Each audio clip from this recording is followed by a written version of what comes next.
जय जगन्नाथ। आज प्रभु जगन्नाथंकर ज्येष्ठ शुक्ल चतुर्दशी पूर्व राति बंधा जाइथिबा चारमार कोटसुआसिया बांधी सरिवा परे दैतापति माने श्रीमंदिर को प्रवेश करती एवं प्रतिमा पात्र वर्ष सारा बंधा जाइथिबा ठाकुरंकर मस्तक जो पागपाटी बंधा रुहंती ठाकुर ताकू प्रथमे कटा जाए।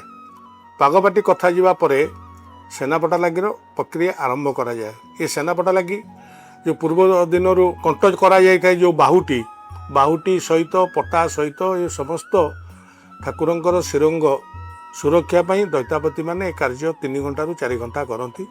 सेनापटा लगी सरिवा परे दैनंदिन नित्यपरी आमर चारमार उपरे मंगल आरती अवकाश गोपाल बल्लभ सकाळ धूप एकाठी हुए एवं अन्यान्य सरिवा परे विशेषकर संध्या धूप सरिवा परे ठाकुरंकर जो रुकुणा बाहर एकादशी रे प्रभु विवाह करथिले तार चतुर्थी होम लज्जा होम करा जाए। चतुर्थी होम सरिवा परे प्रभुंकर स्नान मंडप को प्रवेश पाई मंगलार्पण एवं स्नान मंडप पूर्णमी पाई प्रस्तुति कार्य आरंभ करा जाए। जय जगन्नाथ।